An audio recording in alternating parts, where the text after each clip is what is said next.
नमस्कार विद्यार्थी मित्रांनो, स्वागत आहे तुमचं लर्न इंग्लिश या यूट्यूब चॅनलवर। मला आशा आहे की मी जे तुम्हाला रोज इंग्रजी बोलण्यासाठी वाक्य देत आहे ते तुम्ही दररोज त्याचा उपयोग करत असाल। तर चला आज आपण त्यातलेच अजून सेंटेन्स पाहू की अजून आपल्याला कोणते कोणते इंग्रजी वाक्य डेलीमध्ये आपण बोलू शकतो। तर पहिलं वाक्य आहे ब्रिंग टू माय नोटीस, म्हणजे मला माहिती दे। पुट इट रँडमली, म्हणजे कसंही ठेव। स्टँड बाय मी, म्हणजे मला साथ दे। लुक अहेड, म्हणजे पुढे जा। मूव अहेड, म्हणजे पुढे सरका। टेक दिस डोज, म्हणजे हे औषध घ्या।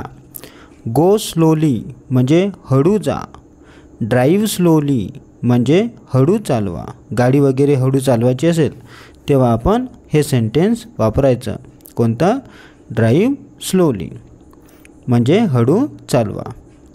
ब्लो आउट द कॅन्डल, म्हणजे मेणबत्ती विझव। टर्न ऑफ द टॅप, म्हणजे नळ बंद करा। टर्न ऑन द टॅप, म्हणजे नळ चालू करा। सेंड हिम इन, म्हणजे त्याला आत पाठव। कम बॅक सून, म्हणजे लवकर परत या। फॉरगिव्ह मी, म्हणजे मला क्षमा करा।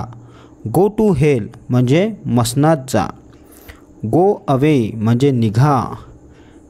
टेक अ चेअर, म्हणजे कृपया बसा। हॅव अ सीट, म्हणजे बसा। स्टँड इन द क्यू, म्हणजे रांगेत उभे राहा। पास मी द जग, म्हणजे ती सुरई माझ्याकडे द्या।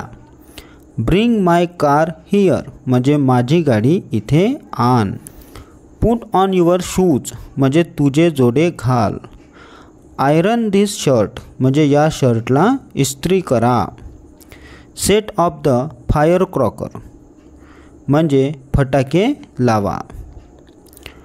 प्लांट ट्रीज, म्हणजे झाडे लावा। पुट आउट द फायर, म्हणजे आग विझवा। Phone the police at once, म्हणजे पोलिसांना ताबडतोब फोन कर। कॉल द फर्स्ट विटनेस, म्हणजे पहिल्या साक्षीदाराला बोलवा। पे द फाईन ॲट वन्स, म्हणजे ताबडतोब दंड भरा। तर असे आज आपण अजून 30 सेंटेन्स बघितले आहे। तुम्हाला हा व्हिडिओ आवडला असेल तर लाईक करा, शेअर करा, नवीन असाल तर चॅनलला सबस्क्राईब करा। भेटूया आता पुढच्या व्हिडिओमध्ये, तोपर्यंत ह्या सेंटेन्सची प्रॅक्टिस करत राहा।